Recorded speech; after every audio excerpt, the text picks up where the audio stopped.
드루킹의 댓글 조작 공모 혐의를 받는 김경수 경남지사의 운명이 이르면 오늘 밤 판가름 날 것 같습니다. 네, 김 지사의 정치 생명과 수사 성패가 달린 만큼 특검의 고심이 깊어지는 듯한데요. 관련 이야기 자세히 나눠보겠습니다. 소종섭 전 시사저널 편집국장 김광삼 변호사 나오셨습니다. 네, 안녕하세요. 안녕하세요. 자, 드루킹 댓글 조작 사건 개입 의혹을 받고 있는 김경수 경남지사의 운명이 이르면 오늘 밤 늦어도 내일 새벽에는 결론이 나오는데요. 지금은 영장 실질 심사를 마치고 서울구치소에서 운명을 기다리고 있는데요. 김경수 지사 구속 전 피의자 신문을 마치고 어떤 이야기를 했는지 우선 들어보시겠습니다. 들어올 때도 말씀드렸듯이 지금까지 늘 그래왔습니다. 성실하게 소명하고 충실하게 설명했습니다. 법원의 공정하고 합리적인 판단을 기대합니다.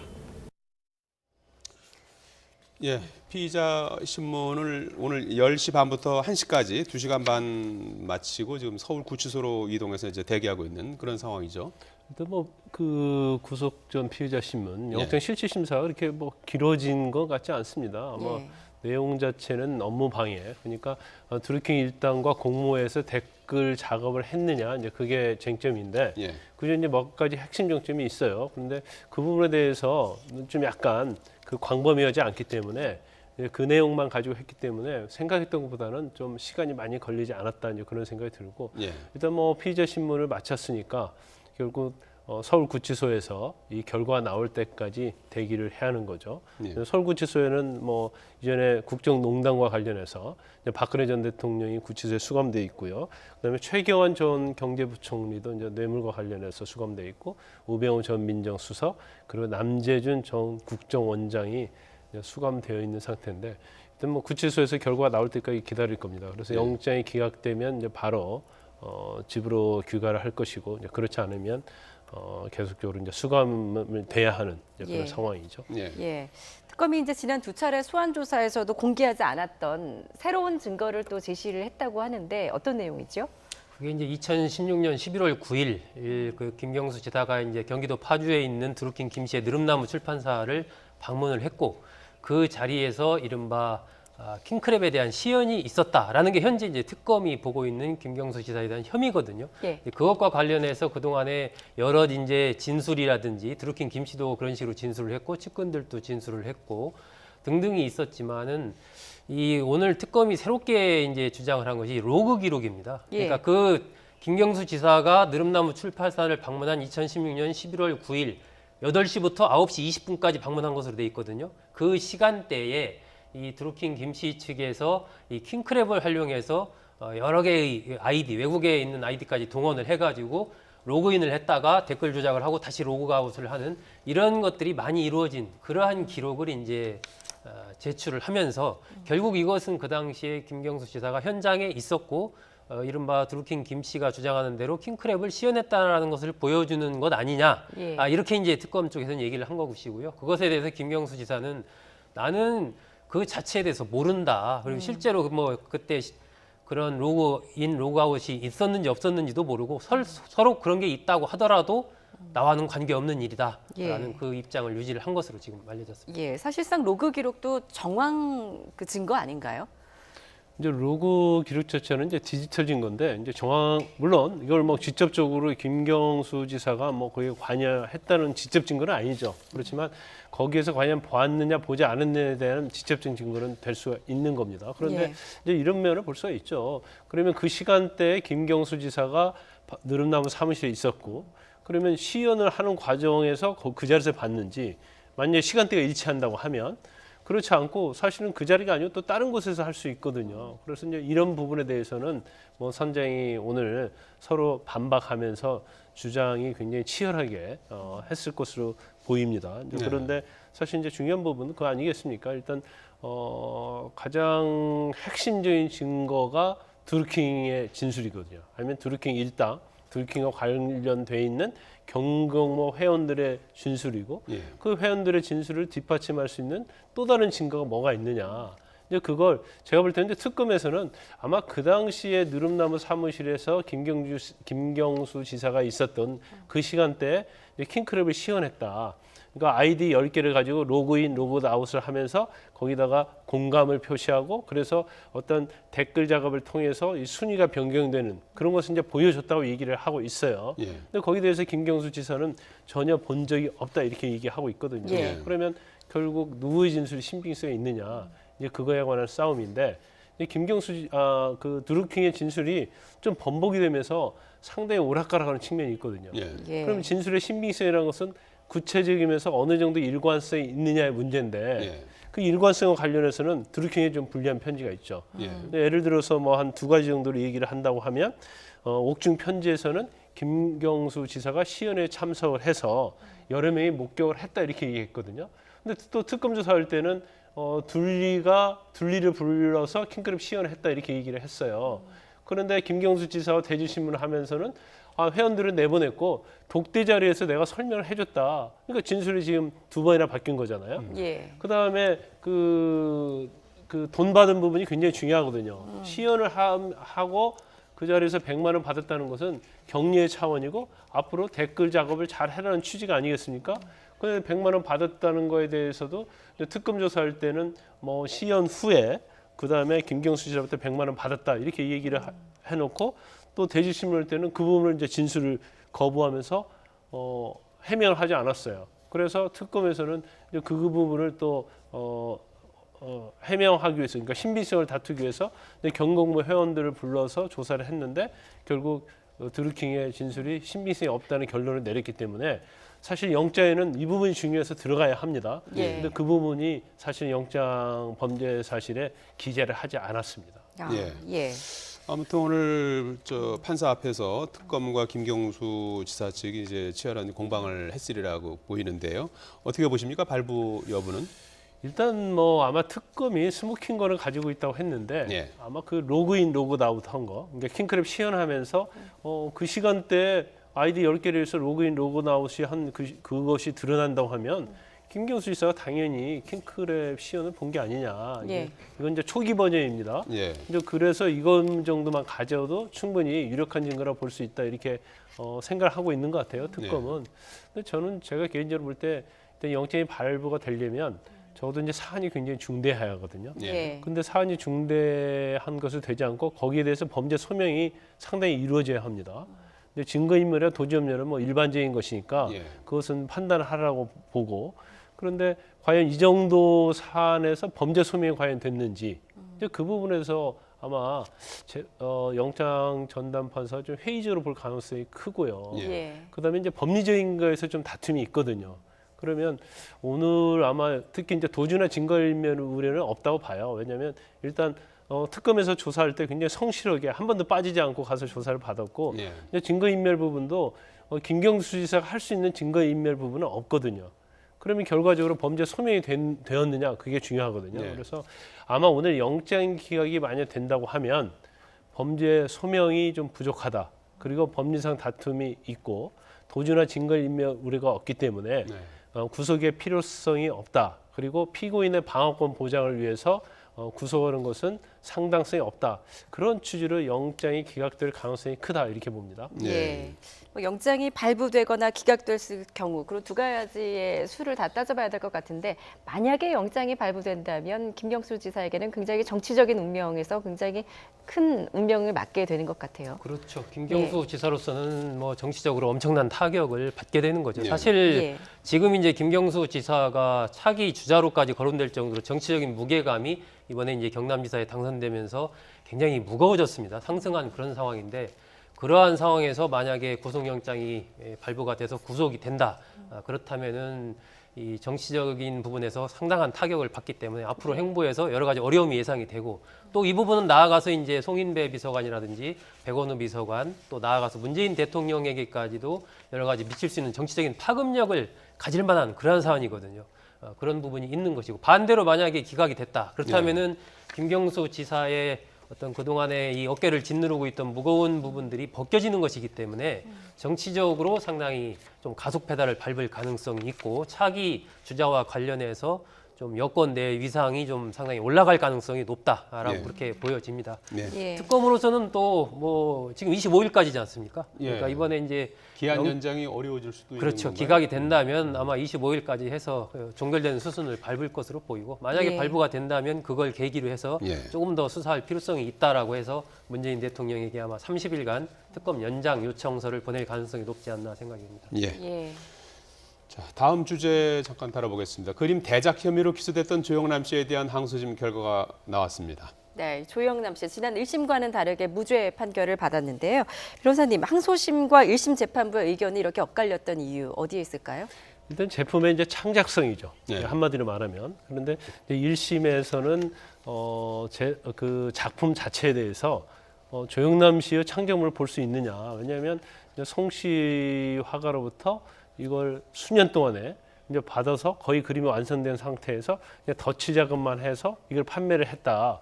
그러면 이것은 그 처음에 보조 작가죠. 그 보조 작가의 작품의 독자적인 걸 볼 수 있는데 예. 마치 조영남 씨가 이건 친작, 전체적인 친작인 것처럼 팔았기 때문에 이것은 구매자를 속인 행위에 해당된다. 그래서 이제 1심에서는 징역 10월에 집행유예 2년의 유죄가 선고됐습니다. 예. 그래서 이제 조영남 씨가 항소를 했고요. 그다음에 이제 항소심에서는 그런 것 같아요. 어떤 이 그림 전체를 보면 대부분 이제 화투에 관한 그림이잖아요. 예. 그럼 화투에 관한 그림의 아이디어는 조영남 씨의 아이디어라는 거죠. 그리고 단지 보조 작가가 어느 정도, 그러니까 그림의 완성을 어느 정도 했던지 간에 조영남 씨가 직접적으로 그 그림에 가작을 해서 완성을 시킨 것이고, 그렇다면 이건 조영남 씨의 창작 작품으로 봐야지 않느냐, 이제 그런 생각을 한 것 같습니다. 그리고 네. 사실은 이제 보조 작가의 도움을 받아서 작품을 했다 하더라도 그런 것까지 구매자에게 다 고지할 의무가 없다는 거죠. 그리고 일반적인 이제 사기죄에서는 어떤 상대방을 속여야 하거든요. 그런데 그 작품 자체에 구매자 입장에서는 그 작품을 이제 마음에 들어서 사는 거 아니겠습니까? 예. 거기에 조영남 씨의 어느 정도의 어떤 손 작업이 들어갔다고 한다면 이거 자체는 구매자를 이제 기만한 걸로 볼 수 없다. 그러니까 뭐 여러 가지 얘기했지만 결론적으로 얘기하면 이것은 조영남 씨의 작품이다.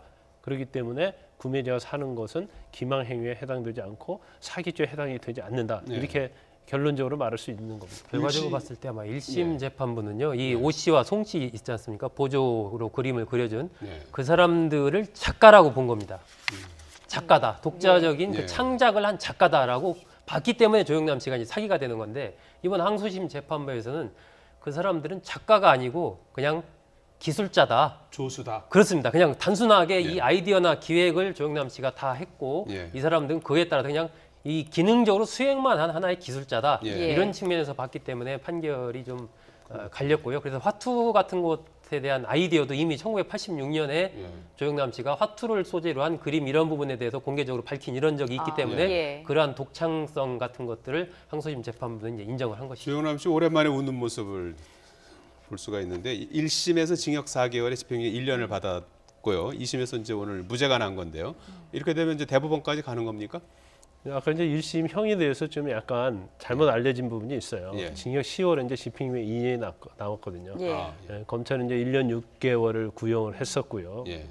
그런데 일단은 뭐 당연히 검찰은 무죄가 나왔기 때문에 결국 재판부하고 생각을 달리하는 거잖아요. 예. 그래서 항소는 거의 할 것으로 보이고요. 예. 그런데 대법원에서 어떻게 정해지는가에 따라서 이 판결이 굉장히 의미가 있다고 봅니다. 예. 그런데 저는 개인적으로 볼 때는 이게 사기죄는 해당하지 않는다고 봐요. 왜냐하면 작품에 대해서 구매자가 마음에 들어서 샀기 때문에 이건 본인이 뭐 어떤 조영남 씨와 관련만 있으면 그 부분에 대해서는 문제가 없다고 봐요. 근데 조영남 씨가 만약에 어느 작가로부터 작품을 받았어요. 근데 자기가 거기에 대해서 하나도 어떤 손작업을 하지 않고 그걸 그냥 내 작품인 것처럼 팔았다고 하면 이건 명백히 사기가 될 수 있죠. 그렇지만 그렇지 않고 본인의 아이디어 창작물이고 본인이 직접 이 작품의 완성도에 기여를 했기 때문에 이 부분에 대해서는 뭐 사기죄가 안 된다고 보고 대법원서도 아마 항소심과 같은 판결이 난다고 봐요. 아, 그러면 네. 대법원서 판결이 나서 확정이 되면 이거 자체는 굉장히 중요한 의미가 있는 판결이 되죠. 예. 왜냐하면 이제까지 특히 예술 작품과 관련해서 과연 작가가 관여 정도가 어느 정도에 따라서 계속 뭐 사기냐 속였냐 아니면 우리가 부작위한 기망이라고 해서 고지하지 아니한 기망에 대해서 계속 문제가 됐거든요. 예. 그런데 이 판결이 대법원에서 확정된다고 한다면 그런 부분이 상당히 해소되는 측면이 있습니다. 예. 오늘 무죄 판결을 받은 조영남 씨 모처럼 웃었는데요. 어떤 목소리를 남겼는지 직접 들어보시죠. 이것 때문에 제가 그림을 진지하게 더 많이 그릴 수 있었고 좋은 점이 더 많았죠. 근데 앞으로 작품 활동 계속 하실 건가요? 앞으로의 계획에 아, 제가 대해서는? 제일 잘하는 게 낚시도 아니고 바둑도 아니고 장기도 아니고 포카도 아니고 좀 하투 칠 줄 모르고 제일 재밌어 하는 걸 그림이니까 그냥 좋아하는 걸 낚시 좋아하는 사람이 낚시하듯이 바둑 좋아하는 사람이 바둑 두시듯이 그렇게 하는 거죠. 예. 예, 조영남 씨 뭐 계속 앞으로도 그림을 그릴 것이라고 하는데 어떻습니까? 명예 회복은 됐다고 이렇게 봐야 되는 걸까요? 뭐 법적으로 명예회복은 됐죠. 하지만 여러 가지 저런 이제 분쟁에 휘말려서 많은 국민들 인식 속에 이 잔상이 계속 남지 않습니까? 예. 그렇기 때문에 뭐 금방 어떤 활동을 재개하고 하기보다는 조금 시간을 좀 갖고 예. 본인도 좀 추스리면서 그런 뒤에 서서히 다시 또 대중과 만나는 그런 모습을 갖는 것이 좀 좋지 않을까 하는 생각이 듭니다. 예. 예. 자, 진에어 얘기를 좀 해보겠습니다. 면허 취소 위기에 처했었던 진에어의 운명이 결정됐습니다. 관련해서 국토부의 목소리 들어보시고 얘기 나눠보겠습니다. 면허를 취소할 이익보다 면허를 유지해야 할 이익이 훨씬 크다는 것이 면허자문회의의 다수 의견이었습니다. 오히려 근로자의 고용 불안, 소비자 불편, 소액주주 손실 등 항공산업 발전에 미치는 부정적 영향이 매우 크고 예, 국토부가 칼을 이렇게 빼들었다가 도로 이렇게 칼집에 도로 꽂은 그런 형국이에요. 면죄부를 이제 준 거죠. 네, 일단 뭐 지난 4월부터 논란이 있었는데 예. 시간이 굉장히 많이 지났죠. 그런데 저는 뭐 그 과정에 대해서는 좀 이해를 합니다. 왜냐하면 면허를 취소하려면 청문 절차를 거쳐야 하고요. 이해관계의 의견도 들어야 하고 그다음에 이게 면허 취소 부분이 굉장히 어떤 회사에 대해서는 불이익을 주는 거잖아요. 그러면 그 법 규정도 좀 봐야 하는데 아마 법 규정 법률 검토하는데도 좀 시간이 많이 걸렸다고 봅니다. 그래서 일단 뭐 국토부 입장에서는 면허 취소를 해서 얻는 사회적 이익보다는 고용 불안이랄지 애약자들 어떤 피해랄지 소액주주랄지 그다음에 이제 항공과 관련해서는 관련 업계가 굉장히 많거든요. 그리고 협력업체도 많고 하청업체도 많기 때문에 그로 인한 어떤 경제적인 그런 효과, 부정적인 효과 이런 것들을 다 검토한 것으로 보입니다. 그래서 결론적으로는 뭐 면허를 유지하는 걸로 결정이 났죠. 그런데 사실 국토부의 책임도 일부는 있기 때문에 국토부의 면허 취소하기 어려웠을 거예요. 왜냐하면 지금 조현민 전 전무가 미국 국적을 유지한 채로 2010년도부터 2016년도까지 등기 임원으로 있었잖아요. 예. 그러면 왜 국토부에서는 그 당시 그걸 발견하지 못했는가? 그리고 그 6년 동안에 3번에 걸쳐서 항공운송 면허를 또 갱신을 해줬거든요. 그러면 국토부의 책임도 어느 정도 있는 걸 보기 때문에 만약에 면허 취소를 하면 나중에 법률적 분쟁감 좀 문제가 있을 수 있고요. 또 한 가지는 지금 우리나라 법이 약간 좀 충돌된 측면이 있어요.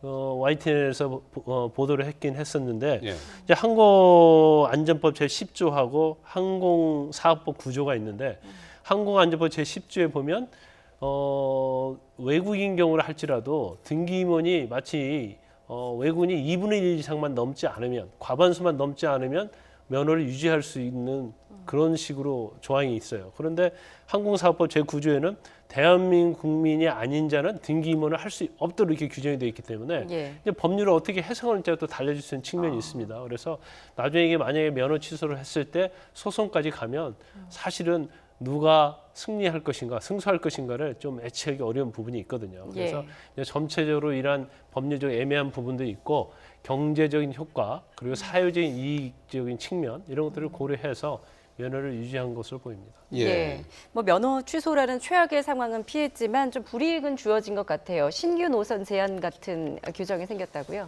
그렇죠. 신규 노선의 항공기 이 허가를 이제 제한을 하는 거 이런 부분에 적용을 받게 됐고요. 또 신규 항공기를 새로 이제 사와서 뭐 등록을 한다라든지 이런 부분에도 제한을 하도록 하겠다. 또 부정기편 운항 허가 이 부분에서 제한을 두겠다라고 했는데 이런 조건들이 이제 경영 개선과 관련해서 진에어가 제출한 그런 부분이 다 완료될 때까지거든요. 예. 일단 뭐 아마 진에어 측에서는 빠르면 올해 연말 내년 연초쯤에는 달성할 수 있지 않을까 보는 것 같습니다. 그러니까 예. 이러한 제한 조치들이 뭐 계속 진행되는 것은 아니고 어쨌든 그러한 경영 개선 관련된 부분이 완료됐다고 평가를 받으면 이것도 이제 풀리는 것이겠죠. 하지만 지금 이 저가 항공 노선이 6개 항공사가 있는데 굉장히 치열하게 지금 경쟁을 하고 있거든요. 진에어 네. 같은 경우는 34개 노선에 지금 비행기가 26대가 있는데 이러한 제한을 받게 되면은 지금 경쟁하고 있는 거기에서 상당한 어떤 현실적으로 좀 이 불이익을 받을 수밖에 없는 그런 상황이기 때문에 아마 경영상으로 봤을 때는 일정한 타격은 제가 보기에는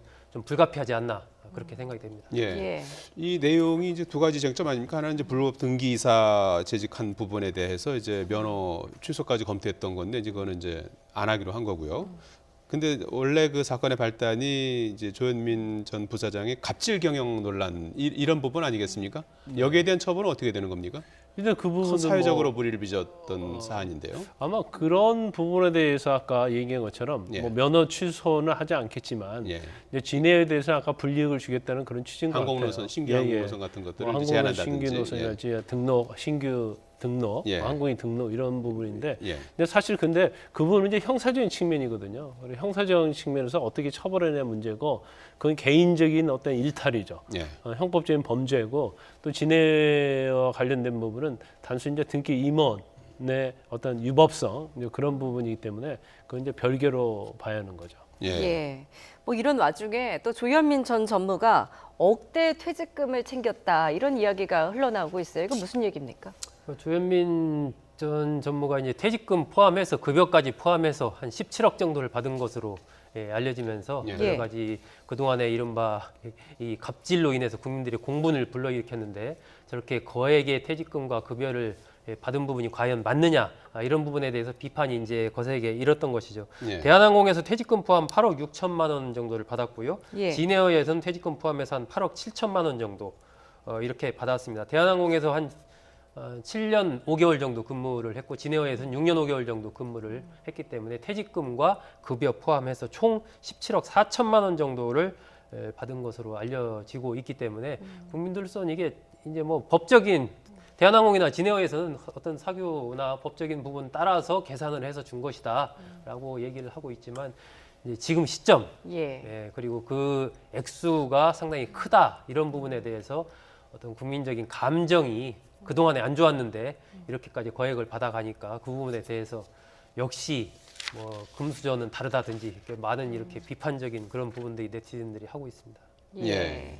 그런 부분들에까지 뭐 면제부 준 건 아니니까 앞으로 이런 부분들은 계속 주시를 해야 되는 부분들이죠. 근데 이제 퇴직금 부분은 어차피 이제 예. 규정이 있으니까 예. 그건 네. 우리가 왈가왈부할 수는 없어요. 그런데 과연 조현민 전 전무가 대한항공이나 그다음에 진에어에서 저 정도의 퇴직금을 받을 정도의 일을 했느냐. 예. 예. 근데 사실 뭐 물론 공헌한 바도 있을 수 있겠지만 제일 문제되는 것은 진에어가 됐든 대한항공이 됐건 간에 이제 갑질 문제 아닙니까? 예. 예. 갑질까지 저렇게 하면서 월급은 지금 17억 얼마인데 그렇게 퇴직금을 많이 받는 이유가 연봉이 워낙 높게 책정돼 있어요. 예. 그리고 우리가 공무원들도 뭐 퇴직 한 2, 30년 해도 퇴직금 뭐 많이 받으면 2, 3억 그 정도를 받는 걸로 알고 있는데 네. 한 7개월, 6개월 일하고 그것도 뭐 제가 볼 때는 겸직해서 일한 것으로 보이는데 예. 이제 17억, 18억을 가져간다는 것은 상당히 납득할 수 없죠. 물론 대한항공의 진에어를 위해서 엄청난 공헌을 하고 주주의 가치를 높였고 또 어떤 승무원이랄지 아니면 승객에게